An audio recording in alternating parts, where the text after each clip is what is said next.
ডিব্ৰুগড় কেন্দ্ৰীয় কাৰাগাৰত মানৱীয়তা ভুল লুণ্ঠিত কৰাৰ ঘটনা টিংখাঙৰ বামুণবাৰী আৰক্ষী চকীত উত্তপ্ত পৰিস্থিতি মৃতদেহ লৈ আৰক্ষী চকী ঘেৰাও কৰি প্ৰতিবাদ সাব্যস্ত কেইবা শতাধিক ৰাইজৰ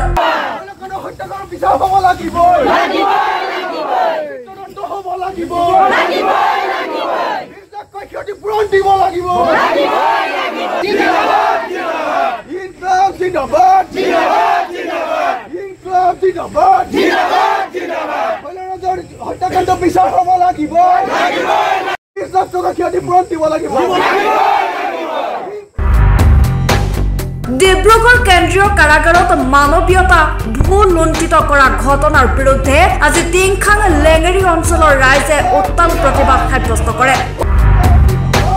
উল্লেখ্য যে 5 দিনৰ পূৰ্বে শৈলজা বৰগোহাঁই নামৰ এজন ব্যক্তিক গ্ৰেপ্তাৰ কৰিছিল বামুণবাৰী আৰক্ষীয়ে। কেইবা বছৰৰ পূৰ্বে পত্নীয়ে দিয়া এক গোচৰৰ ভিত্তিত গোচৰ চলি আছিল লোকজনৰ বিৰুদ্ধে।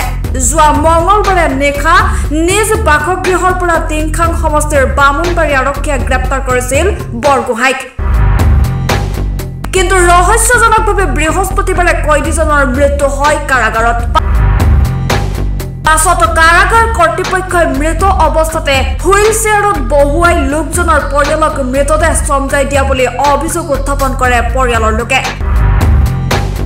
আচলতে আমি অসমবাসীৰ ওচৰত মানে লজ্জিত, অসমবাসী হিচাপে লজ্জিত, টিংখাংবাসী হিচাপে লজ্জিত যে মানৱ অধিকাৰ বুলি কোৱা বস্তুটো সঁচাকৈ ভুল লুণ্ঠিত কৰিছে। ইতিমধ্যে গম পাইছো যে জেলৰ যিজন ছুপাৰিণ্টেণ্ট থাকে, যিজন জেলাৰ থাকে, তেখেতলোকে এটা মৃতদেহ এখন হুইল চেয়াৰত উলিয়াই দিছে। হুইল চেয়াৰত উলিয়াই দিয়াটো মানৱ অধিকাৰ এইটো উলংঘন হয় নে নহয়? আমি মানৱ অধিকাৰ কৰ্মী হিচাপে এইটো বহুত লজ্জিত হৈছো। গতিকে ৰাজপথত তাকো ৰাজপথৰ নিচিনা এটা জেগাত উলিয়াই তেখেতলোকে দিছে। কথা নাই, কথাটো হ'ল কি আমি তাৰ গৰিহণা দিবলৈ আমাৰ ভাষা নাই, হয়নে নহয়? গতিকে আমি যোৱাকালি 10 তাৰিখে যিটো কাণ্ড কৰিছে পুলিচ বাহিনীয়ে, বামুণবাৰী আইচিজনে এটা দল লৈ ৰাতি 3টা বজাত গৈ দৰ্জাৰ ঠেলি, দৰ্জাৰ গুৰিয়াই, দৰ্জা ভাঙি তেখেতলোকে উলিয়াই আনি তেখেতলোকে থানাত অন্তত সন্দেহবশত মাৰপিট কৰিছে। মাৰপিট কৰি তেখেতলোকে জেল হাজতলৈ প্ৰেৰণ কৰিছে। নহ'লে মানুহজন এজন নৰ্মেলি মানুহ কেনেকৈ মৃত্যু হ'ব পাৰে, জেলত কেনেকৈ মৃত্যু হ'ব পাৰে? এই বিষয়াজনে অন্তত সন্দেহবশত মাৰপিট কৰিছে, নহ'লে ছুইচাইড কিবা কৰোৱাবৰ কাৰণে তেখেতক কিবা দ্ৰব্য খুৱাইছে, নহ'লে মানুহজন কেনেকৈ মৃত্যু হ'ব আমি সন্দেহ কৰিছোঁ।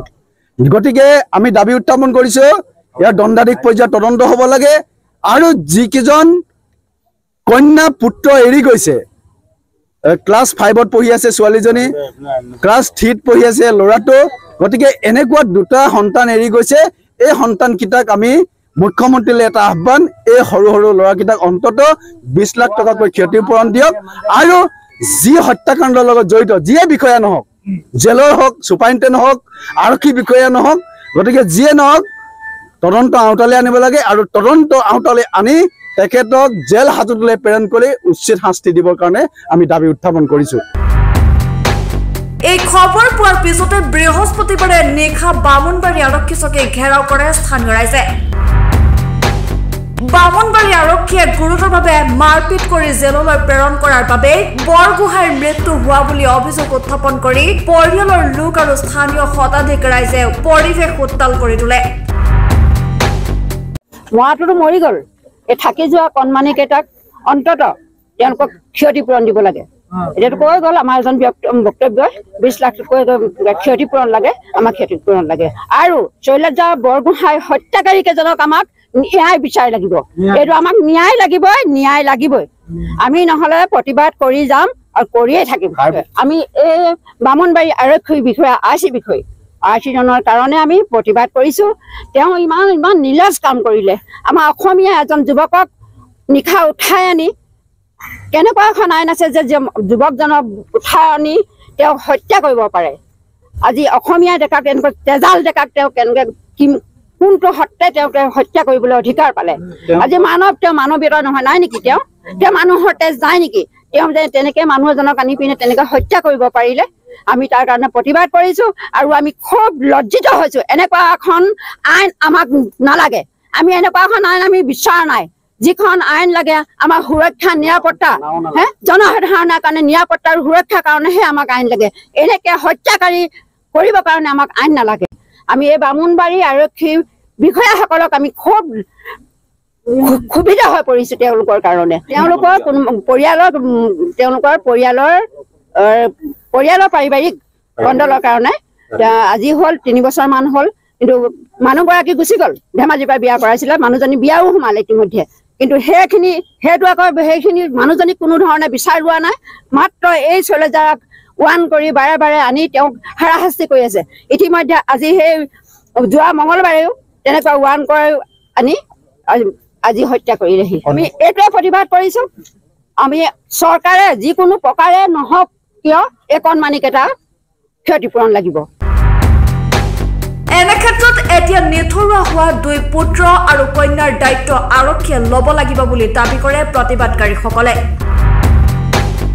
আনহাতে শুক্ৰবাৰে কয়দীজনৰ মৃতদেহ মৰণোত্তৰ পৰীক্ষাৰ পাছত ডিব্ৰুগড়ৰ পৰা বাহিৰে বামুণবাৰী আৰক্ষী চকীলৈ আনি ন্যায় বিচাৰি পুনৰ প্ৰতিবাদ কৰে কেইবা শতাধিক স্থানীয় লোকে পিতৃৰ মৃতদেহ লৈ কণমানি পুত্ৰ কন্যায়ো অংশগ্ৰহণ কৰে আৰক্ষীৰ বিৰুদ্ধে গ্ৰহণ কৰা প্ৰতিবাদত বামুণবাৰী আৰক্ষী চকীৰ ভাৰপ্ৰাপ্ত বিষয়া অনুপ গায়নক গ্ৰেপ্তাৰ আৰু ডিব্ৰুগড় কেন্দ্ৰীয় কাৰাগাৰৰ জেইলাৰ প্ৰশান্ত গগৈক বৰ্খাস্ত কৰাৰ দাবী তোলে প্ৰতিবাদকাৰী ৰাইজে পাছত প্ৰতিবাদস্থলীত টিংখাং ৰাজচক্ৰ বিষয়া উপস্থিত হৈ তদন্তৰ আশ্বাস প্ৰদান কৰাত প্ৰতিবাদী কাৰ্যসূচী সাময়িকভাৱে স্থগিত ৰাখে প্ৰতিবাদী ৰাইজে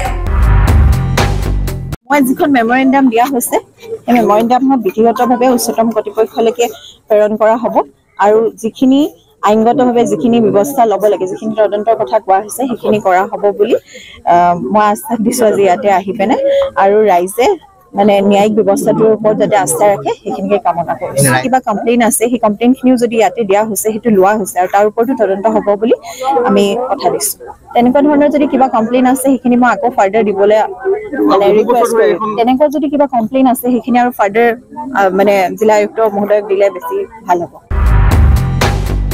ৰাজগড়ৰ পৰা মিৰাণ ইছলাম দৈনিক অগ্ৰদূত ডিজিটেল